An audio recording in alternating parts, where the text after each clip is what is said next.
এইবার তোমরা সাউন্ড শুনতে পাচ্ছ কিনা একটু আমাকে বলো। Hello hello hello hello. Yes yes yes, crystal clear, আমি নিজেই শুনতে পাচ্ছি। সো আমরা আজকে খুব গুরুত্বপূর্ণ একটা টপিক নিয়ে কথা বলবো। একটু গেস করো তো আজকে কোন টপিকটা নিয়ে আজকে আমরা কথা বলতে পারি। আজকে খুব ইম্পর্ট্যান্ট একটা টপিক আমাদের সামনে আসবে এবং আজকে ব্যাকরণের লাস্ট একটা টপিক। কেমন? আমাদের ব্যাকরণে দেখো তো আজকে আমরা অনেক জিনিস পড়েছি। আমরা শুরু থেকে বাংলা বানান পড়লাম, উচ্চারণ পড়লাম, তারপর বাংলা বানান উচ্চারণের পাশাপাশি অন্যান্য যে টপিকগুলো তোমার ব্যাকরণিক শব্দশ্রেণী, সমাস, উপসর্গ সবগুলোই আমরা পড়েছি। আমাদের শেষ প্রায় বাক্য রূপান্তরটা একটু বাকি ছিল। বাক্য রূপান্তরটা আজকে আমরা একটু দেখে ফেলবো। এখানে সবাই ক্লাসে চলে আসছো, খাতা কলম নিয়ে বসে যাও। তোমাদের বাক্য রূপান্তর নিয়ে কোনো প্রবলেম আছে কিনা আমাকে একটু বলো। কেমন? আমরা 1-2 মিনিটের মধ্যে ক্লাসটা শুরু করে দিব। আমরা তারপর সংলাপ রচনা নিয়েও আজকে আমরা কথা হলো। আমরা ধীরে ধীরে আমাদের যে নির্মিতি অংশ, কেমন, নির্মিতিতে তো আমাদের 70 নাম্বার। আমরা ধীরে ধীরে নির্মিতি অংশ কিন্তু আমরা আজকে আলোচনা করব, তোমাদেরকে দেখায় দিব। ঠিক আছে? তোমাদের নির্মিত অংশ নিয়েও কিন্তু আজকে আমরা কথা বলবো। ওকে ফাইন, আমরা আমাদের সেই আরাধ্য টপিক বাক্য রূপান্তর আমরা পেয়ে গেলাম। আস্তে আস্তে ওপেন হচ্ছে, তোমরা সবাই চলে আসো। সাউন্ড ক্লিয়ার ভাইয়া? Okay fine. তোমাদের কি অবস্থা বলো তো? তোমাদের পড়াশোনার কি অবস্থা বলো? আমরা তো পড়াবো বা আমরা পড়বো ইনশাল্লাহ, কিন্তু তোমাদের পড়াশোনার কি আপডেট আমাকে একটু বলো তো।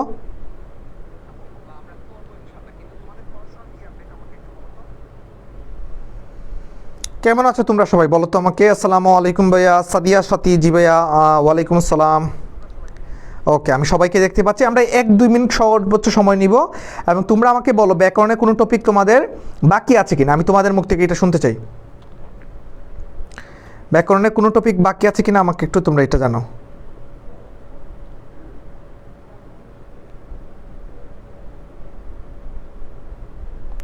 ব্যাকরণের কোন টপিক তোমরা চাও সেটা আমাকে একটু জানাতে হবে, কেমন?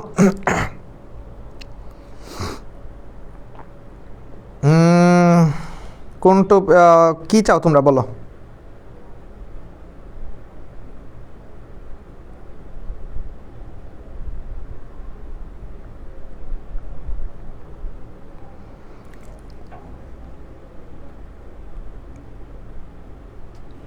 ওকে, আমাকে বলো তোমাদের আর কোনো টপিক আছে কিনা। আমরা বাক্য রূপান্তরটা শেষ করার পর আজকে তোমাদেরকে অন্য একটা টপিক দেখাবো।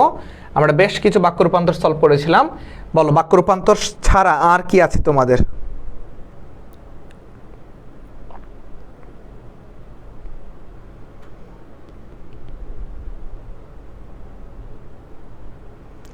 বাক্য রূপান্তর ছাড়া আর কি চাও?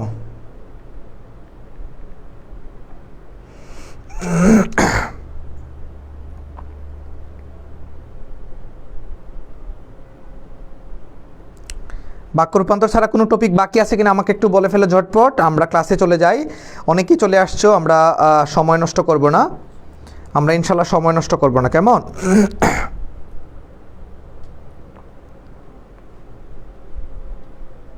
ওকে,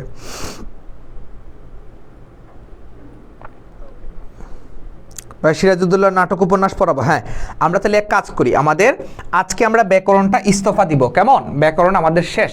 কারণ তোমরা নিজেরা দেখো এই গ্রুপের মধ্যে গেলে তোমরা আজকে থেকে আমরা পড়াচ্ছি, আমরা তোমার রোজার মাস থেকে পড়াইতেছি, 2 মাস ধরে ব্যাকরণই পড়াইতেছি। বানান পড়াইলাম, উচ্চারণ পড়াইলাম, তারপর তোমাদের আর কি কি টপিক ছিল। আর কি কি টপিক ছিল বলো তো? তোমাদের বানান উচ্চারণের পর তোমাদের সমাস, সমাসের 2টা ক্লাস নিলাম, উপসর্গ, ব্যাকরণিক শব্দশ্রেণী, বাক্য রূপান্তর, অপপ্রয়োগ, শুদ্ধ প্রয়োগ। হ্যাঁ, আর কোনো টপিক তোমাদের নাই। সো তোমাদের এখন পারিভাষিক শব্দ এটাও পড়াইছে। এখন তোমাদের সামনে লাল সালু উপন্যাস রয়েছে, সিরাজউদ্দৌলা নাটক রয়েছে, গল্প পদ্য মানে নাটক উপন্যাস রয়েছে এবং নির্মিত অংশ রয়েছে। সো আজকে আমরা আনুষ্ঠানিকভাবে ব্যাকরণের যে বাকি অংশগুলো বা খুঁটিনাটি যে বিষয়গুলো এগুলো শেষ করব। শেষ করার পর আমরা কালকে তোমাদের আবার বাংলা ক্লাস আছে রাত 10টায় ইনশাল্লাহ। কালকে থেকে তোমাদের সিরাজউদ্দৌলা নাটক এবং লাল সালু উপন্যাস, সিরাজউদ্দৌলা উপন্যাস এবং লাল সালু, সিরাজউদ্দৌলা নাটক এবং লাল সালু উপন্যাসটা আমরা পড়বো, কেমন? সো আজকে আমরা ব্যাকরণটা পড়ে ফেলি, ঠিক আছে? তোমাদের ব্যাকরণ নিয়ে কোনো দুশ্চিন্তা আছে কিনা আমাকে একটু বলো। ভাই নাটক আর উপন্যাস পড়াবেন? Yes yes. সন্ধি তোমাদের এইচএসসিতে নাই ভাই, তোমাদের পড়া লাগবে না সন্ধি। জি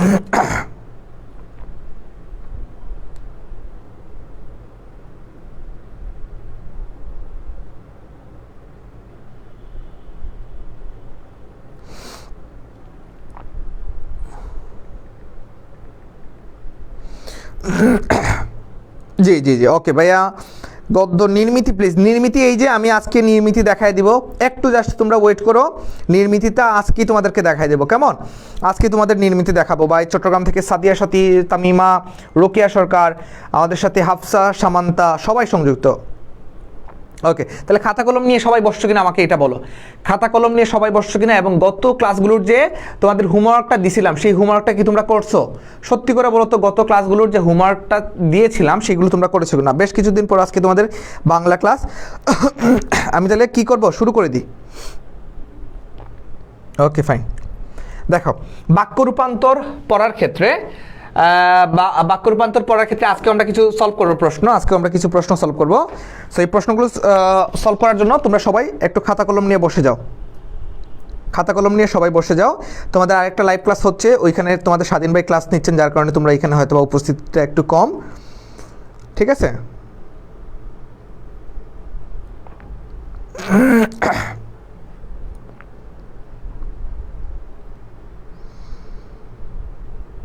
আচ্ছা, দেখো, বাক্য রূপান্তরের মধ্যে আমরা সবগুলো বাক্য নিয়ে কথা বলছিলাম, আমরা প্রথম সবগুলো বাক্য নিয়ে কথা বলছিলাম, তারপর এগুলোর রূপান্তরটা আমরা পড়ছিলাম।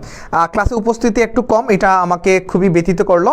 মৌলভীবাজার থেকে অনেকে সংযুক্ত হয়েছে, আচ্ছা ঠিক আছে। দেখো, তাহলে প্রথমে বাক্য রূপান্তর কি কঠিন কিছু? আমরা বাক্য রূপান্তর নিয়ে বোধহয় এটা সেকেন্ড থার্ড একটা ক্লাস বাক্য রূপান্তর নিয়ে।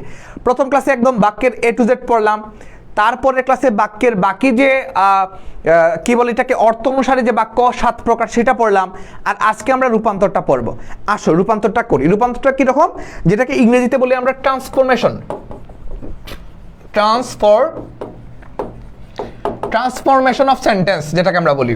এখন এই ট্রান্সফরমেশন কিভাবে করতে হয়, যে বাক্যটা দেয়া থাকবে এই বাক্যের সাথে একটা ব্র্যাকেট দেয়া থাকবে, ব্র্যাকেটের মধ্যে একটা তারা নির্ধারণ করে দিবে একটা বাক্য, যে এই বাক্যটার মতো করে তোমার কি করতে হবে, রূপান্তর করতে হবে। বলছে সাহিত্য জীবনের স্বাভাবিক প্রকাশ, এটাকে প্রশ্নবোধক বাক্যে নিতে হবে আমাদের। কোন বাক্যে নিতে হবে? প্রশ্নবোধক বাক্য। সো প্রশ্নবোধক বাক্য মানে হচ্ছে ইন্টারোগেটিভ সেন্টেন্স। সো এইখানে কি থাকবে আমাদের, এই যে ইন্টারোগেটিভ সাইনগুলো আছে এইগুলো আমাদের এখানে নিয়ে আসতে হবে, এই ইন্টারোগেটিভ সাইনটা আমাদের এখানে নিয়ে আসতে হবে এবং বক্তার দিকে একটা প্রশ্ন থ্রো করতে হবে, খুবই ইজি। তাহলে সাহিত্য জীবনের স্বাভাবিক প্রকাশ, এইটাকে আমরা বলতে পারি না যে সাহিত্য কি জীবনের স্বাভাবিক প্রকাশ নয়, বা সাহিত্য জীবনের স্বাভাবিক প্রকাশ নয়। হ্যাঁ, এটাই দিছে তারা, সাহিত্য কি জীবনের স্বাভাবিক প্রকাশ নয়। এই যে কি রস্যইকার দিয়ে কি বলছে, কারণ এই কি কখন হয়, যখন উত্তর হ্যাঁ অথবা না বোধক হবে। উত্তর কি হবে, হ্যাঁ অথবা না বোধক হবে, তখন এই উত্তরটা আমরা এখানে দিব। কেমন, বুঝতে পারছো কিনা আমাকে বলো, আমাকে একটু সবাই বলো যে বাক্য রূপান্তর তোমাদের কাছে কঠিন কিনা। মানসুর আফরিন, তোমার কমেন্ট আমি একবার দেখছি, আরেকবার কমেন্ট করলে ব্যান খাবার, ঠিক আছে? আমি দেখছি যে নির্মিতি নিয়ে ক্লাস, নিয়মিত ক্লাস চাই, আমি করব।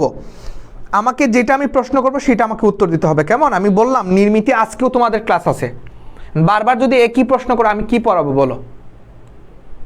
এরকম তোমরা অহেতুক কমেন্ট করবা না, ঠিক আছে? সবাইকে সুযোগ দিবা। সবাই আমাকে একটু বলো।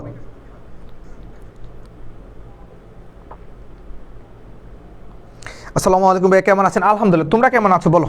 তোমাদের পড়াশোনার কি অবস্থা? এবং ওভারঅল যদি আমার সাবজেক্টটা নিয়ে কথা বলি, বাংলার ক্ষেত্রে আমার মনে হয় না যে ব্যাকরণের ক্লাসগুলো নিয়মিত করার পর তোমাদের প্রবলেম থাকবে। তারপরে যদি কারো মনে হয় যে ভাই বাংলার এই টপিকটা আমি বুঝতে পারি নাই, সে আমাকে নক দিতে পারো, এখানে জানাতে পারো, আমি এগুলো দেখব এবং সেই অনুযায়ী আমি সলভ ক্লাস নেওয়ার চেষ্টা করবো, কেমন? আর এখন আমরা আজকের ব্যাকরণের এই টপিকটা পড়ার পর সংলাপ রচনার তোমাদেরকে একটা সাজেশন দিব। সংলাপ রচনা, ডায়ালগ রাইটিং কিভাবে লিখতে হয়, কিভাবে লিখলে বেশি মার্কস পাওয়া যায়, বা পরীক্ষার খাতায় কিভাবে গোছানোভাবে লেখা যায়, উপস্থাপন করা যায়, কেমন? আর কালকে থেকে আমরা কি করব, আমরা হয় সিরাজউদ্দৌলা নাটকটা পড়বো, নতুবা লাল সালু উপন্যাসটা পড়বো ইনশাল্লাহ, কেমন আছো? বলছে বিপন্নদের সেবা করা কর্তব্য, এটার অনুজ্ঞাসূচক বাক্য করার জন্য বলছে। অনুজ্ঞা মানে কি বলতো? অনুজ্ঞা মানে হচ্ছে যে, অনুজ্ঞা মানে কি বলেন তো? অনুজ্ঞা মানে হচ্ছে যে ইম্পারেটিভ সেন্টেন্স, যেটাকে আমরা বলি, কি বলি, ইম্পারেটিভ সেন্টেন্স, এবং যে সেন্টেন্সের মাধ্যমে কোনো কিছু আদেশ করা হবে, আদেশ উপদেশ অনুরোধ নিষেধ করা হবে। এবং আমি তোমাদেরকে বলেছিলাম যে অনুজ্ঞাসূচক বাক্য সর্বদা সেকেন্ড পার্সনে হবে। কোন পার্সনে হবে? সেকেন্ড পার্সনে অনুজ্ঞাসূচক বাক্যগুলো হবে, সেকেন্ড পার্সন।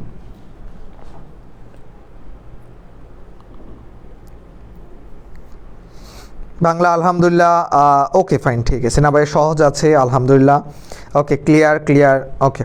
তার মানে তোমরা এখানে নিয়মিত যারা ক্লাস করছো তাদের মধ্য থেকে আমি বুঝতে পারছি যে বাংলা ব্যাকরণ নিয়ে তোমাদের ইনশাল্লাহ কোনো প্রবলেম নাই এবং থাকবেও না। আমি তোমাদেরকে বললাম তোমাদের যত ক্লাস লাগবে, যে টপিকের উপর ক্লাস লাগবে আমি তোমাদেরকে দিব, কিন্তু তোমাদের কাছে আমার অনুরোধ, যে ক্লাসগুলো গ্রুপের মধ্যে এখন আমি করেছি সেইটা তোমরা আগে করবা।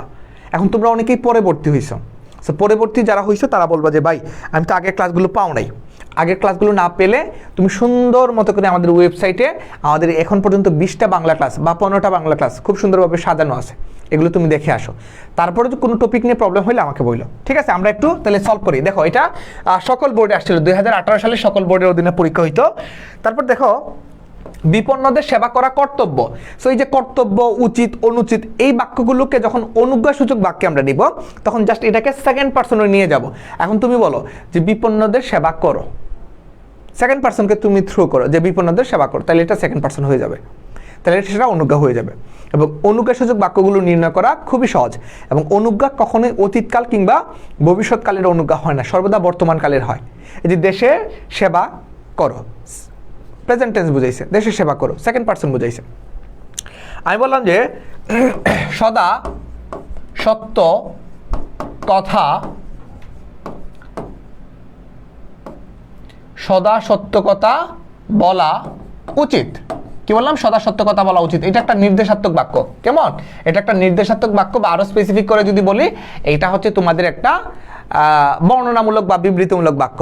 এখন এই বাক্যটার অনুজ্ঞা করো তো সবাই, সদা সত্য কথা বলা উচিত। এটা কি সেকেন্ড পার্সনকে বোঝাইছে? নো, এটা সবার জন্য প্রযোজ্য। সদা সত্য কথা বলা উচিত তোমার জন্য প্রযোজ্য, আমার জন্য প্রযোজ্য। এখন আমি বলছি যে এটাকে কেবল অনুজ্ঞাসূচক বাক্য করো, এটাকে কেবল অনুজ্ঞাসূচক বাক্য করো। এটা উত্তরটা দেখি তো কারা কারা দিতে পারো।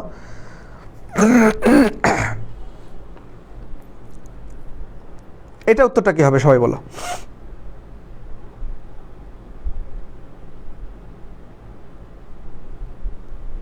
সবাই বলেন এটা উত্তরটা কি হবে।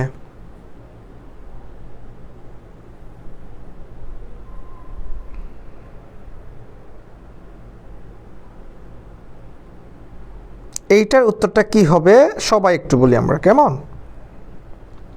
সদা সত্য কথা বলো, ওটাকে কেমন কিছু সদা সত্য কথা বলো।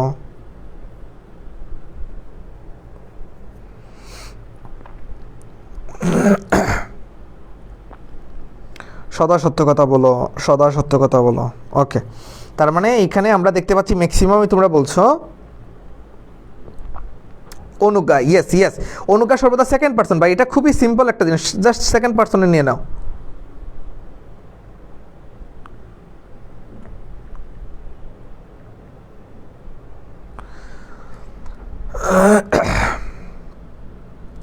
গুড, সবাই এটা বুঝতে পারছো। এটা আমার জন্য খুবই প্লেজিং একটা বিষয়, আনন্দের বিষয়। সদা সত্য কথা বলবে বা সদা সত্য কথা বলো, বা বলবে, বললে এটা সুন্দর হয়। সদা সত্য কথা বলবে, শেষ সেকেন্ড পার্সন হয়ে গেছে। ওকে, অনুজ্ঞা নিয়ে কারো কোনো প্রবলেম না ইনশাল্লাহ। ওকে, আসেন। রাঙ্গামাটির প্রাকৃতিক দৃশ্য খুবই চমৎকার। এখন এটাকে বলছে বিস্ময় বোধক বাক্য করার জন্য। বিস্ময় মানে কি? এক্সট্রা একটা কি দিব আমরা এখানে, একটা এক্সক্লেমেটরি কোনো কিছু আর কি, বিস্ময় প্রকাশ পাবো, অহেতুক কোনো একটা বিস্ময় আমরা প্রকাশ করব। তাহলে রাঙ্গামাটির প্রাকৃতিক দৃশ্য খুবই চমৎকার, এটাকে একটু বিস্ময়সূচক নাও, বিস্ময়বোধক বাক্যে নাও যে রাঙ্গামাটির প্রাকৃতিক দৃশ্য কি চমৎকার, বা কিটাকে একটু সামনে নিয়ে আসো, কি চমৎকার রাঙ্গামাটির প্রাকৃতিক দৃশ্য হয়ে যাবে তোমার মন মতো। এখানে যে রাঙ্গামাটির প্রাকৃতিক দৃশ্য কি চমৎকার, জাস্ট যে কোনোভাবে দাও, সমস্যা নেই, জাস্ট একটা এক্সক্লেমেটরি সাইন তোমার এখানে দিতে হবে। মনে রাখবা ইন্টারোগেটিভ বাক্যের পরে যে ইন্টারোগেটিভ সাইন যদি না দাও, এবং এক্সক্লেমেটরি সেন্টেন্সের পরে যদি এক্সক্লেমেটরি সাইন না দাও, চিহ্ন না দাও, সংকেত না দাও, তাহলে কিন্তু নাম্বার কাটতে পারবেন টিচার।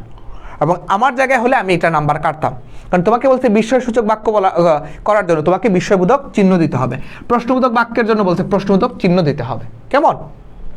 আসো, অনুষ্ঠানটি আমি উপস্থাপনা করব, এটা নেতিবাচক বাক্যে নেওয়ার জন্য বলছে। অনুষ্ঠানটি আমি উপস্থাপনা করব। এখন এটা নেতিবাচক বাক্য মানে কি? নেতিবাচক মানে হচ্ছে যে বাক্যটার মধ্যে না, নেই, নি, নয়, এই 4টা জিনিসের যে কোনো একটা জিনিস থাকবে। এখন এটার নেতিবাচক বাক্য কি করব আমরা? দেখো, অনুষ্ঠানটি আমি উপস্থাপনা করব, আমরা এরকমভাবে বলতে পারি না যে আমি যেহেতু উপস্থাপনা করবই, তার মানে হচ্ছে যে অনুষ্ঠানটি আমি উপস্থাপনা না করে পারবো না, তার মানে আমি উপস্থাপনা করব। এবং আমার এই যে না, নেই, নি, নয় এখানে অ্যাড হয়েছে। দেখো, অনুষ্ঠানটি আমি উপস্থাপনা না করে পারবো না, এই যে না আসছে, না আসলেই নেতিবাচক বাক্য, না আসলে কি নেতিবাচক বাক্য, বা জাস্ট বাক্যের অর্থটা পরিবর্তন করা যাবে না, আর বাদ বাকি সব যে কোনোভাবে তুমি অর্থটা তুমি এখানে ঠিক রেখে পরিবর্তন করতে পারবা। আমাদের সাথে রোকেয়া, নুসরাত জান্নাত, নুসরাত জাহান, দুইজন পাশাপাশি কমেন্ট করছে। প্রান্তদেব, সাদিয়া সাথী, আমাদের সাথে ইসরাত জাহান, নুসরাত জাহান, ইসরাত জাহান, সজীব বর্মন, উম্মে সাদিয়া, কেজে নিগার, এটিয়ান আমল, ইবামনি, আফিয়া, নৌরিন কামাল, সুরাইয়া বিনতে মিথিলা, সবাইকে স্বাগত আমাদের আজকের ক্লাসে। সবাই বাক্য রূপান্তর, নট অনলি বাক্য রূপান্তর, আমি তোমাদেরকে বলবো আমার ক্লাসগুলো তোমরা যারা করছো নিয়মিত বা করবে, তাদের ব্যাকরণের 30-এর মধ্যে 30 তোমরা যাতে পাও, এবং 30-এর মধ্যে 30 পাওয়া আসলে সহজ যদি তোমরা নিয়মিত ব্যাকরণটা চর্চা করো। ব্যাকরণ মুখস্থ করার কিছু না, আমি তোমাদেরকে একটা দিনও কোনো ক্লাসে আইসা বলি নাই যে এটা মুখস্থ করো, আমি জাস্ট বোর্ডের মধ্যে লিখে লিখে তোমাদেরকে পড়াইছি। কেমন? আজকে আমাদের শেষ ক্লাস প্রায়, এই জন্য আমরা দেখি আমাদের জন্য সামনে কি অপেক্ষা করছে। আমরা এবার দেখতে পাই সকল বোর্ডের জন্য আরেকটা প্রশ্ন আসছিল যে উদারতা কৃপণদের ধর্ম নয়, উদারতা কৃপণদের ধর্ম নয়, এটার অস্তিবাচক, এটাকে অ্যাফার্মেটিভ সেন্টেন্স করতে বলছে। অ্যাফার্মেটিভ সেন্টেন্সের মধ্যে কখনোই নেগেটিভ কোনো জিনিস থাকবে না। এই যে নেগেটিভ জিনিস না, নেই, নি, নয়, এগুলো প্রথমেই বাদ দিয়ে দিতে হবে। এগুলো কি করতে হবে? প্রথমেই বাদ দিয়ে দিতে হবে। তাহলে তুমি লিখো, এটার অস্তিবাচক বাক্যটা করো যে এই যে উদারতা যে কৃপণদের ধর্ম নয়, ধর্ম নয়টাকে আমরা কি বলতে পারি? এক কথায় ধর্ম নয়কে আমরা নেগেটিভ নিতে পারি অধর্ম বলে। কি বলতে পারি? অধর্ম বললে এটা কি হয়ে যায়? অস্তিবাচক হয়ে যায়, কারণ এখানে না, নেই, নি, নয় আমরা ইউজ করছি না। উদারতা কৃপণদের ধর্ম নয়, নয় আছে, তার মানে এটা নেতিবাচক বাক্য।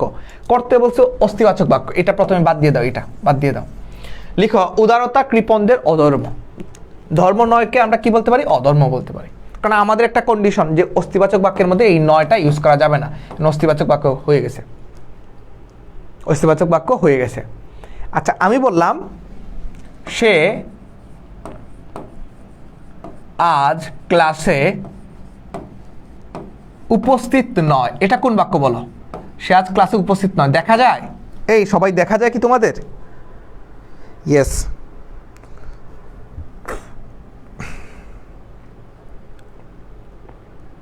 বা এগুলো খুব সহজ, অন্য টপিকে। হ্যাঁ, আমরা ওই যে এটা শেষ করেই তোমাদের মধ্যে 3-4টা বোর্ড প্রশ্ন রয়েছে, এটা শেষ করে আমরা তোমাদেরকে সংলাপ রচনাটা পড়াবো, ঠিক আছে?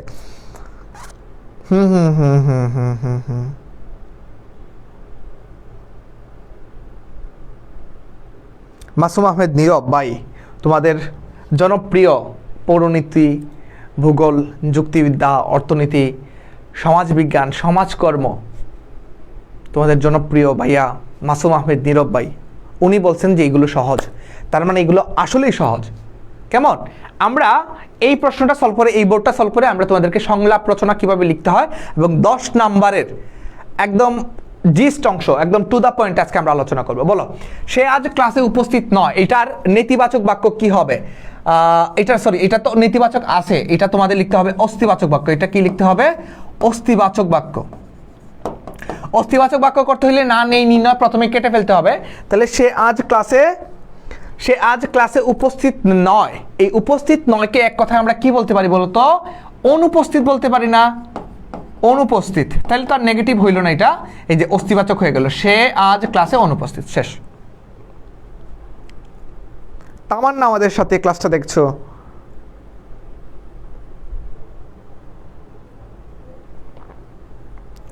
আমাদের সাথে মেধা সংযুক্ত হয়েছে, ওকে ফাইন ফাইন।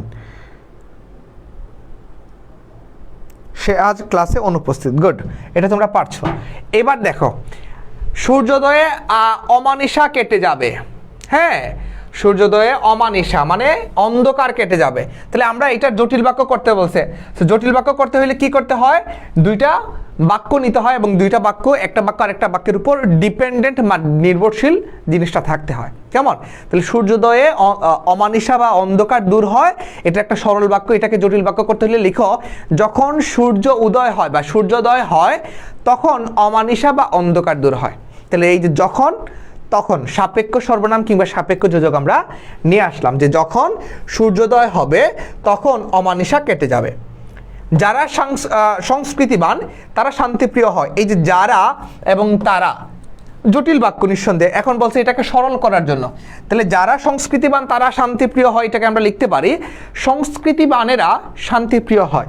সংস্কৃতিবানেরা শান্তিপ্রিয় হয়। যদিও সে অশিক্ষিত, বলছে যদিও সে অশিক্ষিত তবুও সে কি, যদিও সে অশিক্ষিত তবুও সে দেশপ্রেমিক। এটাকে যৌগিক করতে বলছে। এটাকে কি করতে বলছে? যৌগিক করতে বলছে। এখন জটিল এবং যৌগিকের মধ্যে একটা মিল রয়েছে। মিল হচ্ছে যে বাক্যের ক্ষেত্রে জটিল বাক্য দুইটা বাক্য হয়, যৌগিক বাক্যের মধ্যেও দুইটা বাক্য হয়। কিন্তু প্রবলেমটা হচ্ছে যে জটিল বাক্যের মধ্যে বাক্যগুলো থাকে ডিপেন্ডেন্ট আর যৌগিক বাক্যে থাকে ইন্ডিপেন্ডেন্ট। এখানে কোনো সাপেক্ষ সর্বনাম যোজক থাকবে না। তাহলে লিখো, যদিও সে অশিক্ষিত তবুও সে দেশপ্রেমিক। এইটা জটিলে আছে, এটা যৌগিক করতে হলে এই যদিও তবু কেটে ফেলো। লিখো, সে অশিক্ষিত কিন্তু সে দেশপ্রেমিক। এই যে যদিও তবু এগুলো কেটে দাও, এগুলো জটিলের আলামত, এগুলো জটিলের সাপেক্ষ সর্বনাম সাপেক্ষ যোজক কেটে দাও, তাহলে সেটা যৌগিক হয়ে যাবে। সে অশিক্ষিত, সে অশিক্ষিত কিন্তু দেশপ্রেমিক, এই যে একটা কিন্তু বসায় দিবা। কেমন? সবাই এটা একটু প্র্যাকটিস করবা এবং খাতার মধ্যে লিখবা। কেমন? এটা একটু খাতার মধ্যে তোমরা বেশি বেশি প্র্যাকটিস করবা। আমরা এবার একটু নির্মিত অংশে যাব। কেমন? যেহেতু তোমরা বলতেছো এটা সহজ, সবাই কি বলতেছো এটা সহজ, আমি কি এটা কুইট করবো কিনা বলো? সবাই সহজ বললে এটা আমরা কুইট করব। যদিও এটা আমরা পড়াইছি অবশ্য, এটা সহজেই আছে।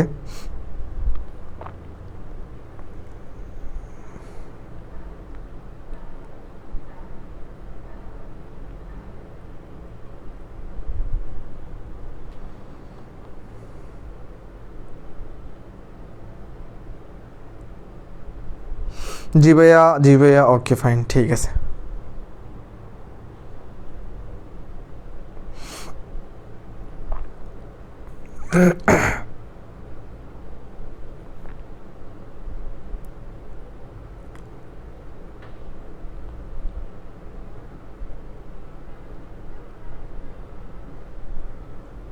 বাংলা সেকেন্ড অনেকের কাছে তোমাদের হার্ড লাগতো। সহজ সহজ সরল, সহজ সহজ ভাইয়া, খাতায় লিখতেছি। সরল বাক্যটা আর একটু বললে ভালো হইতো। দেখো কোনটা সরল বাক্যটা, কোনটা বলছিলাম? এই যে যারা সংস্কৃতিবান তারা শান্তিপ্রিয় হয়। দেখো সরল বাক্য করতে হইলে বাক্যের মধ্যে একটা কন্ডিশন আছে, যে এখানে একটা বাক্য হইতে হবে। সরল বাক্য কয়টা বাক্য হইতে পারে আমি তোমাদেরকে একটু দেখাই। দেখো সরল বাক্য মনে রাখবো, এই জাস্ট এই তিনটা জিনিস লিখে রাখো। সরল বাক্য মানে হচ্ছে একটি বাক্য, একটি বাক্য মানে হচ্ছে যে একটি সমাপিকা ক্রিয়া। একটি বাক্য, বাক্য বললে ভুল হবে, সমাপিকা ক্রিয়া। লিখো, সরল বাক্যে কখনো দাড়ি কমা এগুলো ব্যবহৃত হয় না, ঠিক আছে? তারপর আসো জটিল বাক্য। জটিল বাক্যের মধ্যে দুইটি বাক্য, কয়টি বাক্য? দুইটি বাক্য। যৌগিক বাক্য, যৌগিক বাক্যের মধ্যেও দুইটি বাক্য। এখন তোমাদের প্রশ্ন যে ভাই জটিল যৌগিকের দুইটার মধ্যেই দুইটা করে বাক্য, এবার আসো তোমাদেরকে সহজ করে দেখায় দিই। জটিল বাক্যের মধ্যে দুইটি বাক্য, দুইটি বাক্য কি জানো? নির্ভরশীল, নির্ভরশীল বাক্য থাকবে। একটি বাক্য অন্য বাক্যের উপর নির্ভরশীল থাকবে, মনোযোগ দাও। আর এই যৌগিক বাক্যের দুইটা বাক্য থাকবে স্বাধীন বাক্য, দ্যাটস ইট, আর কিছুই না। আর সরল বাক্য কি হবে? সরল বাক্য সর্বদা একটি বাক্যকে বোঝাবে। আমি কি তাহলে এই বাক্য থেকে আমরা কি এখন ইস্তফা দিব? বাক্যের ইস্তফা দিব কিনা বলো? না, গতকাল ক্লাসটা হয় নাই, গতকাল ক্লাসটা আমি নিতে পারি নাই। ইনশাআল্লাহ তোমাদের ক্লাসগুলো ঠিক টাইমে হচ্ছে এবং তোমাদের সিলেবাস যথেষ্ট যথাসময়ে শেষ করে ফেলবে ইনশাআল্লাহ। কেমন? একটু আমাকে বলো যে সরল, জটিল, যৌগিক এই তিনটা জিনিস তোমরা বুঝতে পারছো কিনা? সরল বাক্যের মধ্যে একটা বাক্য থাকবে, সরল বাক্যের মধ্যে কি থাকবে? একটা বাক্য থাকবে অথবা একটা সমাপিকা ক্রিয়া থাকবে। কয়টা সমাপিকা ক্রিয়া? একটা সমাপিকা ক্রিয়া। জটিল বাক্যের মধ্যে দুইটা বাক্য থাকবে, আবার যৌগিক বাক্যের মধ্যেও দুইটা বাক্য থাকবে। জটিল বাক্যের মধ্যে দুইটা বাক্য একটু জটিল অবস্থায় কমপ্লেক্স থাকবে, একটা বাক্য আর একটা বাক্যের উপর ডিপেন্ডেন্ট থাকবে। যেমন যদি তুমি বলো তবে আমি আসবো। যারা আজকে মারামারি করছে তারা অমুক কলেজের স্টুডেন্ট, এই যে যারা তারা, যিনি তিনি, যেমন তেমন, এগুলো জটিল বাক্যের মধ্যে থাকবে, ঠিক আছে? যারা তারা, যত তত, যেমন তেমন। আর যৌগিক বাক্যের মধ্যে দুইটা বাক্য থাকবে, দুইটা বাক্যই স্বাধীন, দুইটা বাক্যই টোটালি স্বাধীন থাকবে। কেমন? এখানে হয়তো বা এবং, ও, আর, অথবা, নতুবা সংযোজক অব্যয় যেগুলো আছে সেগুলো থাকতে পারে। তোমরা বুঝতে পারছো কিনা আমাকে একটু বলো সবাই। দিলাম ইস্তফা আল্লাহর নাম নিয়ে, হ্যাঁ? ওকে, আচ্ছা আমরা এবার তাহলে একটা কাজ করি, আমরা এবার তোমাদেরকে নির্মিত অংশটার সাথে একটু অ্যাড্রেস করাই। আচ্ছা বলো তো বাচ্চারা, তোমরা নির্মিত অংশের মধ্যে কি পারিভাষিক শব্দটা পড়াইছিলাম? পারিভাষিক শব্দটা বোধহয় তোমরা এখানে পেয়েছো, অথবা আমি আবার দেখাই দিব। স্বাধীন ভাই বোধহয় একদিন তোমাদের, আমি ক্লাস নিতে পারি না, স্বাধীন ভাই নিছিল, ঠিক আছে? যাই হোক, আমি যদি মনে হয় যে নেওয়ার দরকার আছে আমি আবার নিব। তোমাদের এখন আলোচনা করবো কোনটা জানো? সংলাপ রচনাটা একটু দেখো, ডায়ালগ রাইটিং তোমরা এবার আলোচনা করবা। সংলাপ রচনা নিয়ে আমরা এবার একটু কথা বলবো।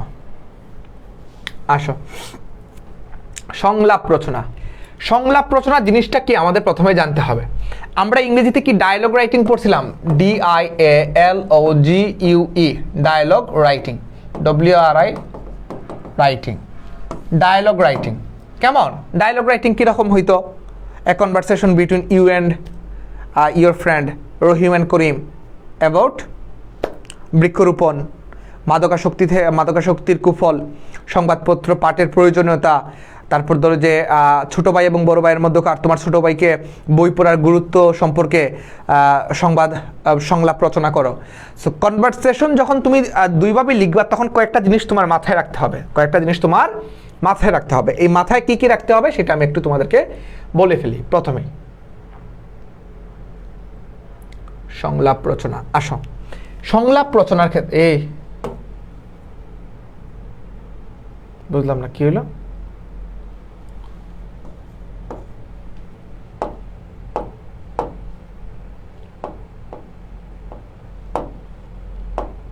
হ্যাঁ, নষ্ট হয়ে গেল নাকি? হ্যাঁ, ওয়েট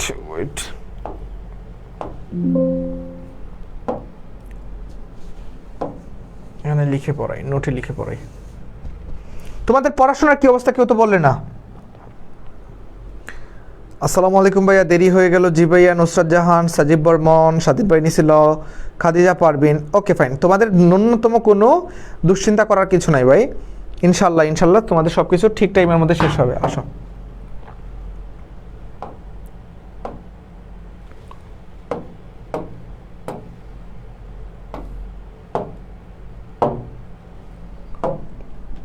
সংলাপ রচনার ক্ষেত্রে কিছু জিনিস মাথায় রাখতে হবে। সংলাপ রচনা তোমাদের প্রথম প্রশ্নটা ভাই, সংলাপ রচনা কয় পৃষ্ঠা হবে? সংলাপ রচনা প্রথম জিনিসটা মাথায় রাখবা, 2-3 পৃষ্ঠা হবে, 2-3 পাতা লিখতে পারবে।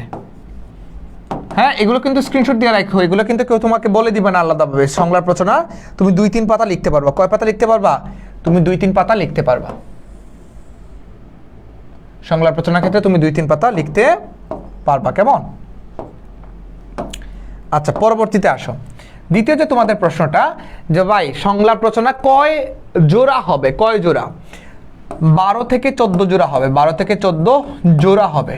জোড়া বোঝো তো? জোড়া হবে সংলাপ রচনা। একটা আদর্শ সংলাপ রচনা যেভাবে আমি আমার ইন্টারমিডিয়েটে মানে এইচএসসি লাইফে বাংলা দ্বিতীয় পত্রে 90 আপ নাম্বার পেয়েছিলাম, সেটা তোমাদেরকে এখন বলবো যে সংলাপ রচনা আমি কিভাবে লিখতাম। 2-3 পাতা তোমার লিখতে হবে। এখন আমার লেখা ছোট হইতে পারে, তোমার লেখা বড় হইতে পারে। সো এবার এই যে তুমি 2 পৃষ্ঠা যাতে ক্রস করে, তারপর দেখো 12 থেকে 14 জোড়া হবে।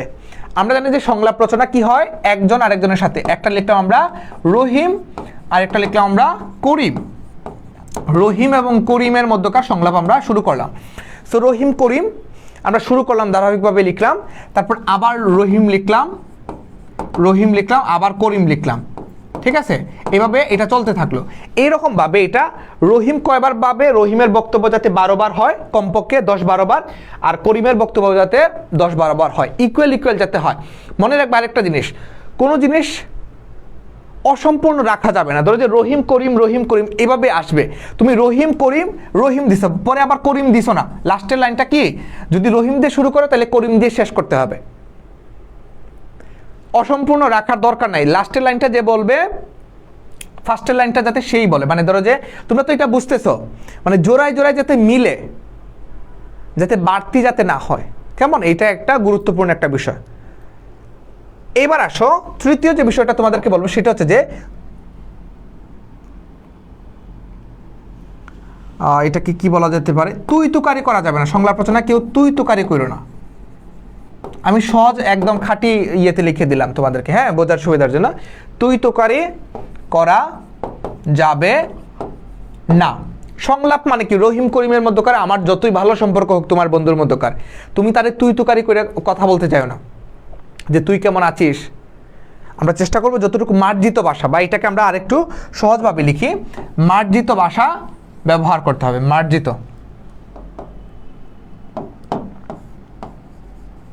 মার্জিত ভাষা ও শব্দ চয়ন করতে হবে। মার্জিত ভাষা এবং শব্দ চয়ন করতে হবে।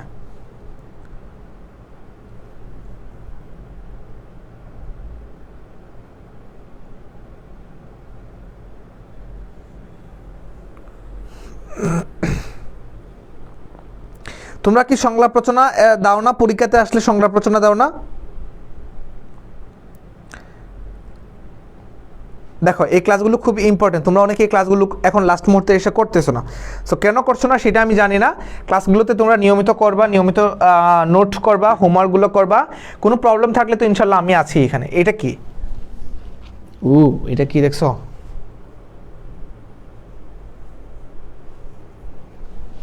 যাই আছে।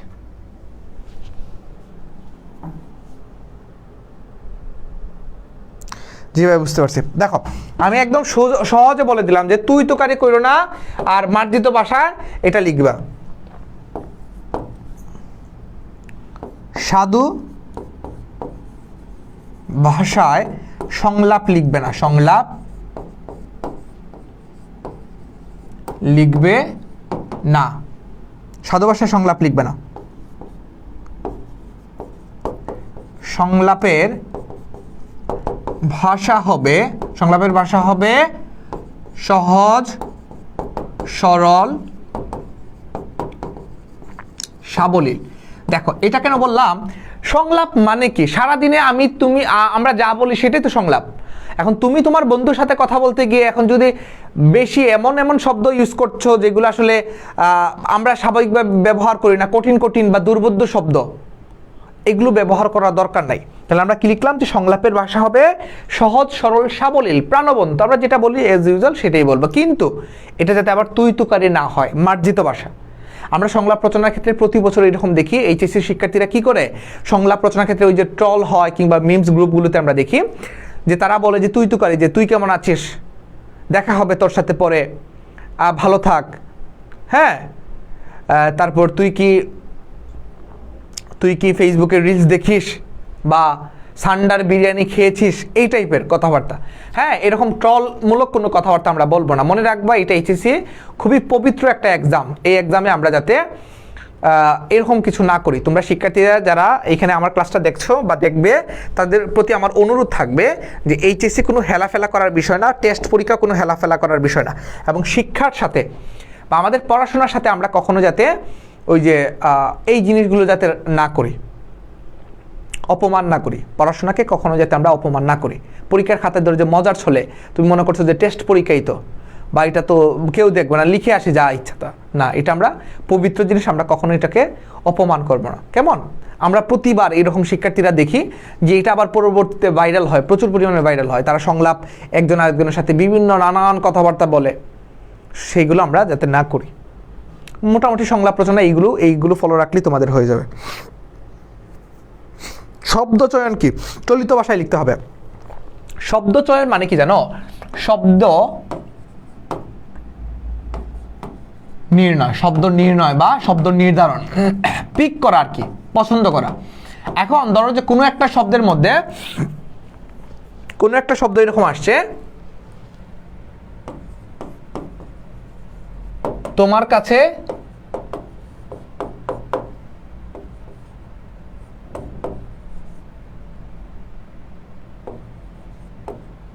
আচ্ছা আমি সহজে বলি, ধরো যে কোনো একটা জিনিস আমরা বললাম ভালো লাগা। সো ভালো লাগার ক্ষেত্রে যদি তুমি এই ভালো লাগাটাকে দুইটা বাক্যকে ভালো লাগারে তুমি যদি ভালো লাগা না বলে যদি তুমি বলে যে চমৎকার, হ্যাঁ, ধরো যে বই পড়ার গুরুত্ব সম্পর্কে তুমি তোমার ছোট ভাইয়ের সাথে সংলাপ রচনা করছো। এখন তুমি বলতেছো যে বই পড়ার গুরুত্ব হচ্ছে যে এরকম, মানে এক পর্যায়ে তুমি এসে বলতেছো যে হুমায়ুন আহমেদ কিংবা রবীন্দ্রনাথ ঠাকুর কিংবা সমরেশ মজুমদার, মানিক বন্দ্যোপাধ্যায়, কাজী নজরুল ইসলাম এদের বইগুলো পড়লে তোর একটা চমৎকার অনুভূতি আসবে। হ্যাঁ, সো এই যে চমৎকার শব্দটা তুমি এখানে ইউজ করছো, এইটা কিন্তু ধরো যে অনেকের মাথার মধ্যে, মানে তারা এই ক্ষেত্রে এইটা ইউজ করবে না। সো তুমি যখন একটা স্পেশাল নাম্বার আনতে চাও বা তুমি যখন একটা স্পেশাল নাম্বার কারো টিচারের কাছ থেকে ডিজার্ভ করতে চাও, তখন কিন্তু তোমার শব্দ চয়নে অনেক বেশি মার্জিত হতে হবে এবং শব্দ চয়ন করতে হবে খুবই সতর্কতার সহিত। কেমন? ধরো যে ভালো লাগাটারে তুমি ধরো যে তুমি চমৎকার বললা, তুমি প্রাণবন্ত বললা, তুমি এই জায়গায় সাবলীল বললা, তাইলে কিন্তু হয়ে যাচ্ছে। আমরা যখন এজ ইউজুয়াল নাম্বার পেতে না চাইবো কারো কাছ থেকে, তখন আমাদের অবশ্যই 8, 9 কিংবা ক্ষেত্র বিশেষে যদি 10 পেতে চাই, আমাদের এই যে 4-5টা স্টেপস আমি তোমাদেরকে বললাম যে 2-3 পাতা লিখতে হবে, 12 থেকে 14 জোড়া হতে হবে, তুই তুকারি করা যাবে না, মার্জিত ভাষায় লিখতে হবে, সাধু ভাষায় সংলাপ লেখা যাবে না, চলিত ভাষায় লিখতে হবে, মানে আমরা যে ভাষায় কথা বলি বই পুস্তকের ভাষা, মানে গুরুচণ্ডালী করা যাবে না, সংলাপের ভাষা হবে সহজ সরল সাবলীল, যেটা আমরা নিয়মিত ব্যবহার করি। ঠিক আছে?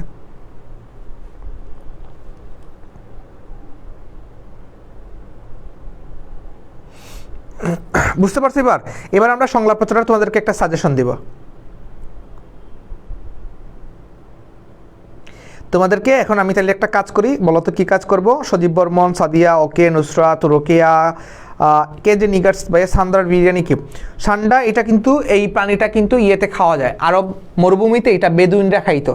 বেদুইন তো চিনো তোমরা, বিদ্রোহী কবিতায় পড়ছো যে বেদুইন হচ্ছে যে আরবের এক প্রকার সাহসী জাতি, যাযাবর, যাদের কোনো নির্ধারিত কোনো বাসস্থান নাই। আজকে এই জায়গায় তো কালকে মরুর অন্য একটা প্রান্তরে, তো কালকে রাস্তার পাশে, হ্যাঁ, বা কোনো একটা পতিত ভূমিতে কিংবা জঙ্গলে তারা বাস করে আর কি। তারা কি করতো? এইগুলো খাওয়ার মাধ্যমে তারা মনে করতে যে এগুলোর মধ্যে অনেক পরিমাণের প্রোটিন রয়েছে, কারণ মরুভূমির অঞ্চল, এখানে কোনো গাছ নাই, ডালপালা নাই, বা ধরো যে তোমার ওই যে উদ্ভিজ আমিষ যেগুলোকে বলা হয়, ডাল, মসুর ডাল, মুগ ডাল, বা আমরা নর্মালি যেগুলো খাই আর কি প্রোটিনের ক্ষেত্রে, সো এইগুলো এখানে কিন্তু পাওয়া যায় না। তারা কি করতো? ওই সান্ডাগুলো যখন ধরতো তখন সেগুলো তারা রান্না করে বা পুড়িয়ে এগুলো খেত, এবং ধারণা করা হয় এগুলোতে প্রচুর পরিমাণে আমিষ রয়েছে, প্রোটিন রয়েছে, এবং এগুলো তাদের শক্তিবর্ধন হিসেবে কাজ করতো, শক্তিবর্ধক হিসেবে কাজ করতো আর কি। সো আরবরা দেখবা যে ইউটিউবে তুমি বিভিন্ন ভিডিও সার্চ করলে তারা দেখবা যে এই সান্ডার বিরিয়ানি খাচ্ছে আর কি। আমরা এটাকে যতটুকু ট্রল করছি, আসলে এটা আসলে স্রেফ একটা খরগোশের মতো আর কি, ছোট একটা এটা হচ্ছে যে তাদের ভাষ্য মতে যে এটা খাওয়া যায় আর কি, এটা হারাম না, খাওয়া যায় আর কি। যাই হোক, আমরা এবার একটু তোমাদেরকে কি দিব বলো তো? একটু সাজেশন তো লাগবেই। আমরা সংলাপ রচনার এই 5টা জিনিস মনে রাখার পাশাপাশি সাজেশনটা একটু তোমাদেরকে দিয়ে দিই। এটা একটা স্ক্রিনশট নিয়ে রাখতে পারো সবাই। আমি তোমাদেরকে একটু দেখাই, আসো।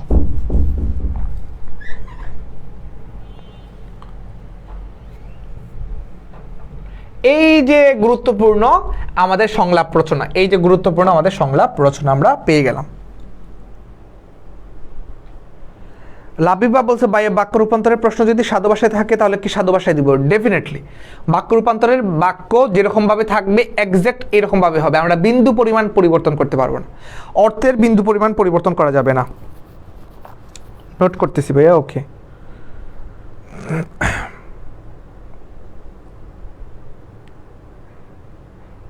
26 বছর একই সাজেশন আপাতত।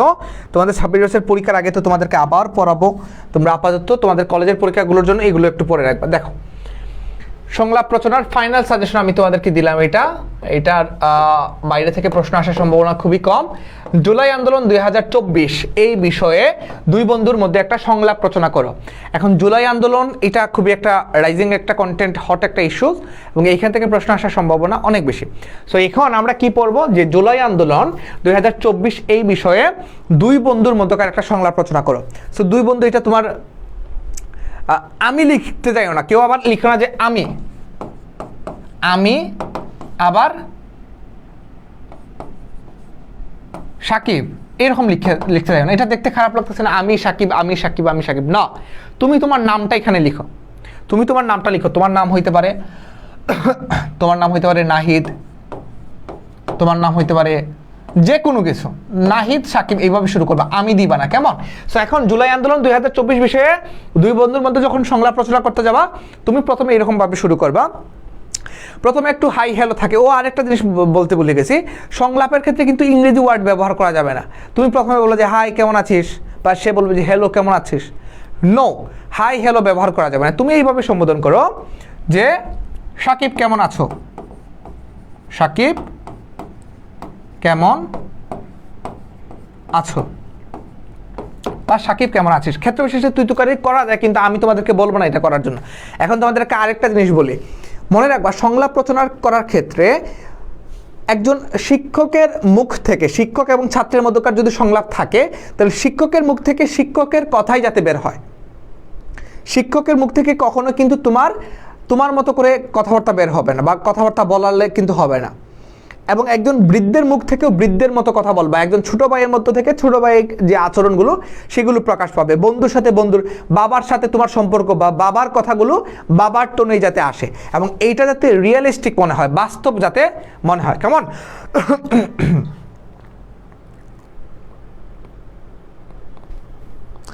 আচ্ছা, এটা একটু স্ক্রিনশট নাও ভাই, একটু যদি সরবো আমি, ওকে সরলাম আমি। এটা যে কোনো এক্সামের সাজেশন, যে কোনো এক্সামের সাজেশন।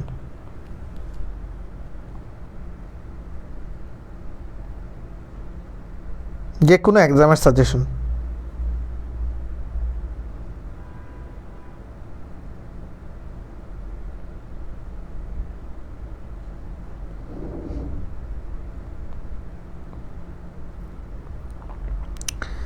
যে কোনো এক্সামের সাজেশন এটা।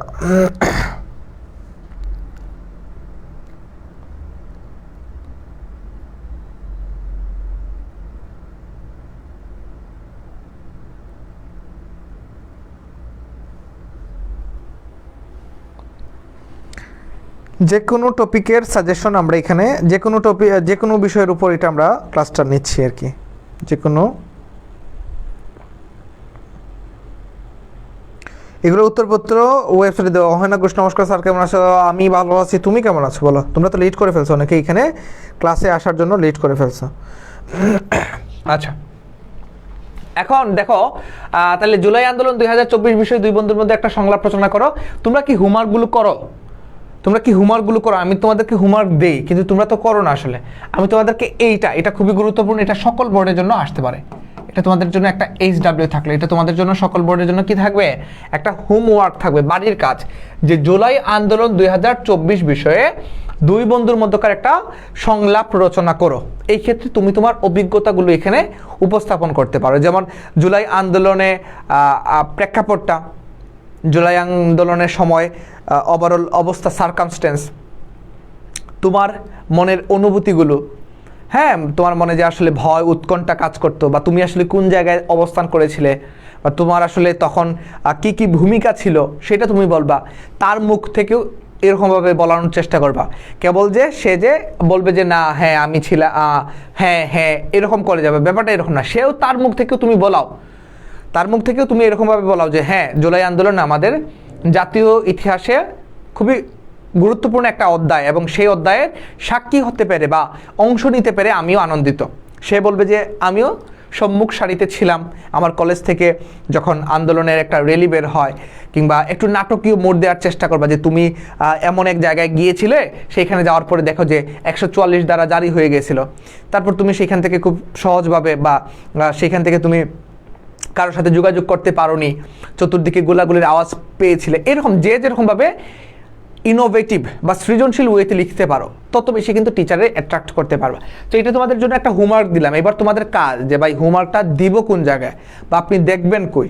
তোমাদের HSC টু অ্যাডমিশন এরকম একটা গ্রুপ আছে না, এই গ্রুপের মধ্যে তোমরা পোস্ট করলে আমাকে মেনশন করবা, ঠিক আছে? আমার নাম ধরে তোমরা এখানে মেনশন করবা, আমি এসে তোমাদেরকে এটা দেখে যাব। যার হোমওয়ার্কটা বা যার সংলাপটা, এই সংলাপটা সবচেয়ে বেশি সুন্দর হবে, তার জন্য একটা পুরস্কার থাকবে, ঠিক আছে? আমি আজকের ক্লাসে ঘোষণা দিলাম, যার সংলাপ সবচেয়ে বেশি সুন্দর হবে, আমার কাছে ভালো লাগবে, সৃজনশীল এবং অনেক বেশি ইনফরমেশন থাকবে, রিয়েলিস্টিক মনে হবে, তার জন্য একটা নেক্সট ক্লাসে একটা পুরস্কার থাকবে, কেমন?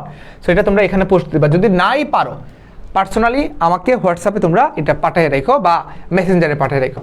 তারপর হচ্ছে সাম্প্রদায়িক সম্প্রীতির মেলবন্ধন বিষয় সম্পর্কে দুই বন্ধুর মধ্যে একটা সংলাপ রচনা করো। সাম্প্রদায়িক সম্প্রীতি মানে হচ্ছে যে ধর্মীয় যে সম্প্রীতিটা, অর্থাৎ আমাদের এখানে কেবল আমরা মুসলিমরাই কিন্তু এখানে থাকি না, মুসলমানদের সাথে হিন্দু, বৌদ্ধ, খ্রিস্টান সবাই কিন্তু একসাথে থাকি। সো এই যে একটা ধর্মীয় দিক থেকে প্রতিটা ধর্মের মধ্যকার একটা সম্পর্ক, একটা ভ্রাতৃত্ববোধ, একটা সম্প্রীতি, এই যে সাম্প্রদায়িক সম্প্রীতির মেলবন্ধন, বা আমাদের এখানে তুমি কি কি উপস্থাপন করতে পারো আমাদের হিন্দু ধর্মাবলম্বী যারা আছে, সনাতন ধর্মাবলম্বী, তাদের জন্য আমরা পূজার ক্ষেত্রে তা নিজের মতো করে পূজা উদযাপন করতে পারে, আমরা সেখানে কারো কোনো ক্ষতি করি না। ঠিক তেমনিভাবে আমার যখন একটা ঈদ হয় কিংবা আমার যখন একটা মুসলমানদের অনুষ্ঠান হয়, সেই অনুষ্ঠানে আমরা তাদের অংশগ্রহণটা আমরা কামনা করি এবং তারাও এখানে স্বতঃস্ফূর্তভাবে আমাদের উৎসবগুলোতে অংশগ্রহণ করে। সো এইরকমভাবে সুন্দরভাবে লিখবা। বিভিন্ন দেশের উদাহরণ টেনে এনে তুমি বলতে পারো যে অন্যান্য দেশের তুলনায় আমাদের যে সাম্প্রদায়িক সম্প্রীতিটা সেটা আসলে আদর্শিক একটা জায়গা বা আদর্শগত, বা এটা যে কোনো দেশের জন্য বা যে কোনো মানুষের জন্য সেটা একটা আদর্শ হতে পারে। নারী শিক্ষার গুরুত্ব সম্পর্কে দুই বন্ধুর মধ্যে একটা সংলাপ রচনা করো। এখন বর্তমান সময়ে নারীদের শিক্ষার প্রয়োজনীয়তা, নারী শিক্ষার গুরুত্বটা কতটুক, আমাদের প্রতিটা সেক্টরে নারীদের অবদান, বা এখন পর্যন্ত বিশ্বে সকল কিছুর মধ্যে ভাগিদার কিংবা অর্জনগুলোর মধ্যে অংশীদার হিসেবে কিন্তু নারীরা রয়েছে। সো তাদের এই যে নারী শিক্ষা, সেটা দিন দিন কোন কোন ক্ষেত্রে বাড়ানো যায়, বাড়ানোর ক্ষেত্রে কি কি করা যায় সেগুলো আমরা করতে পারি। আমার কাছে মনে হয় যে ইনফ্যাক্ট তোমরা শুধুমাত্র যে জুলাই আন্দোলন নিয়ে সংলাপ এইটা না, এখানে যে যতগুলো আছে সবগুলো একবার পড়ে ফেলবা। বিজ্ঞান চর্চার সুফল এবং কুফল নিয়ে দুই বন্ধুর মধ্যকার একটা সংলাপ রচনা করো। বিজ্ঞান আসলে আমাদের কতটুক সুবিধা দিচ্ছে, বিজ্ঞানের জন্য আমরা আসলে কত বেশি সামনের দিকে যাচ্ছি, নতুন দিগন্ত, নতুন এই যুগে এসে একবিংশ শতকের দিকে বিজ্ঞান আমাদেরকে কি কি দিচ্ছে এবং বিজ্ঞানের কারণে কোন কোন কুফলগুলো হচ্ছে। যেমন বিজ্ঞানের কারণে দেখা যাচ্ছে অনেক বেশি রেডিয়েশন হচ্ছে, অনেক বেশি কার্বন ডাইঅক্সাইড, কার্বন মনোক্সাইড, কলকারখানা এগুলো বাড়ছে, যার কারণে মানুষের স্বাস্থ্য ঝুঁকির মধ্যে পড়ছে এবং মানুষের যে দীর্ঘদিন বাঁচার বা আয়ু, সেই গড় আয়ুটা কিন্তু কমে আসতেছে। তো বিজ্ঞানের সুফল এবং কুফল দুটি আমরা এখানে উপস্থাপন করব।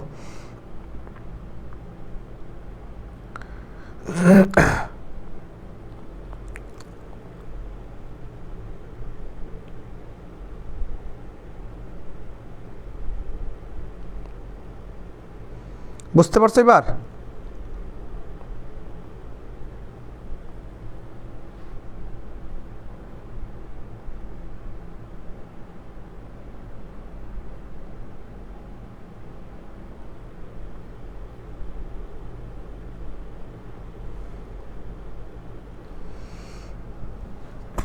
Okay fine.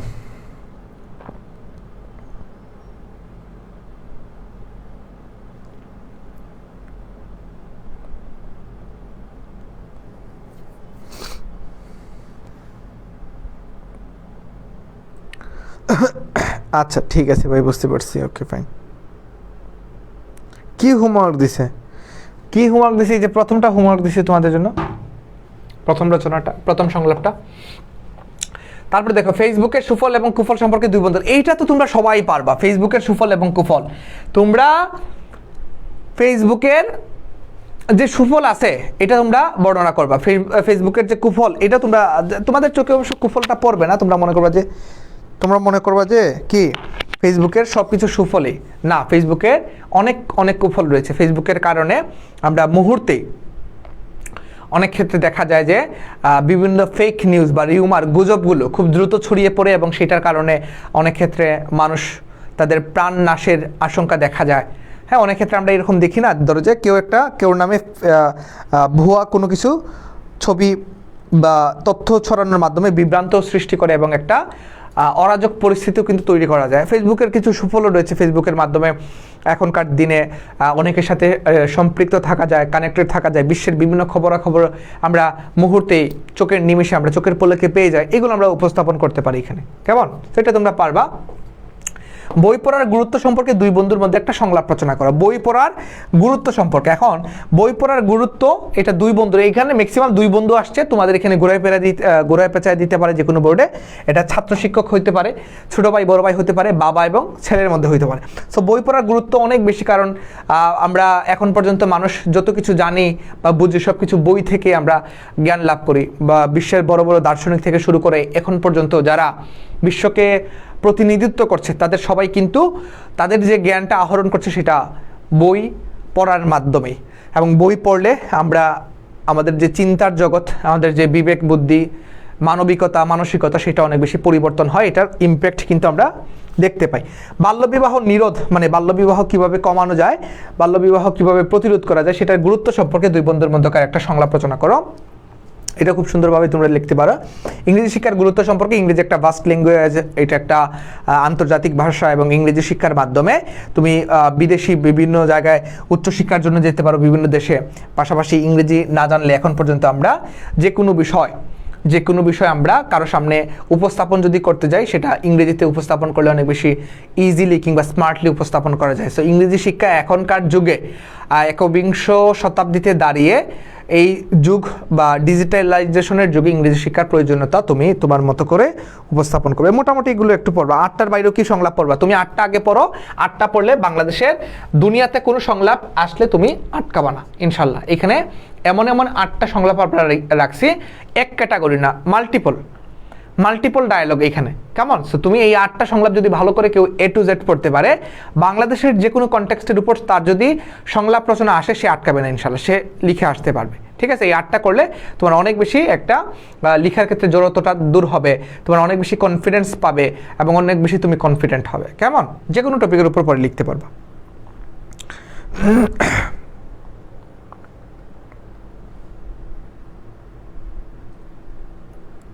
সবাই বলো এই 8টা কি তোমরা পড়ে ফেলবা কিনা? একটা আমাকে কথা দাও তো, সবাই এই 8টা পড়ে ফেলতে পারবে কিনা বলো।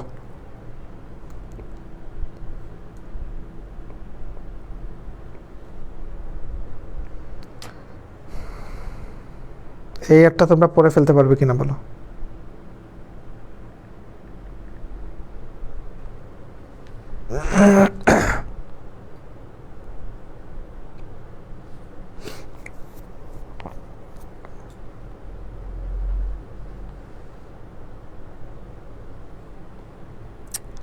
সবাই আমাকে বলো। মোটামুটিভাবে আমরা আজকে এখানে শেষ করে দিব।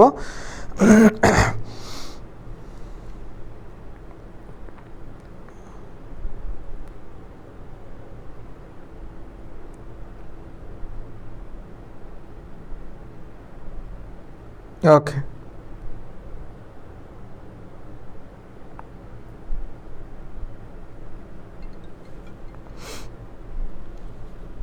হ্যালো, আসসালামু আলাইকুম। জি জি, আমরা খাওয়া দাওয়া করছি। জি জি জি জি জি জি জি, আচ্ছা ঠিক আছে মা, আচ্ছা আসসালামু আলাইকুম। আচ্ছা, একটু আমাকে বলো তো, তাহলে আমাদের কি আজকে আর কোনো প্রবলেম আছে এখানে? আমাদের ব্যাকরণ শেষ, কালকে থেকে আমরা কালকে লাল সাল উপন্যাসটা পড়াবো। কেমন? কালকে আমরা লাল সাল উপন্যাসটা পড়বো। সবাই কি প্রস্তুত লাল সাল উপন্যাস পড়ার জন্য? লাল সাল উপন্যাসের একদম চুম্বক অংশগুলো আমরা এখানে শেষ করবো এসে। সবাই আমাদের বলো।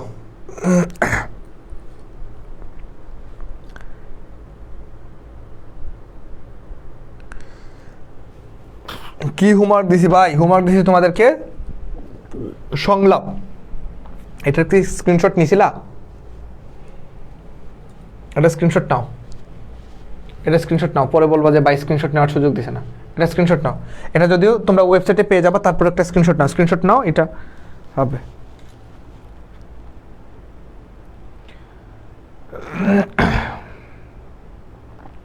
কালকে আমরা ইনশাল্লাহ আল্লাহ যদি বাঁচায় রাখে, হ্যাঁ, তাহলে আমরা লাল সাল উপন্যাসটা নিয়ে কথা বলবো রাত 10টায়।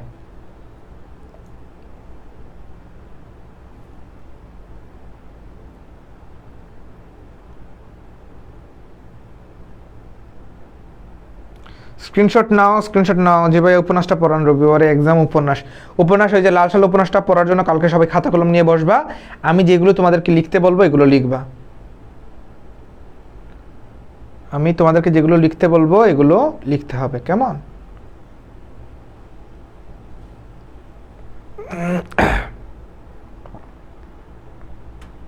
সবাই একটু ঝটপট এটা জানিয়ে দাও।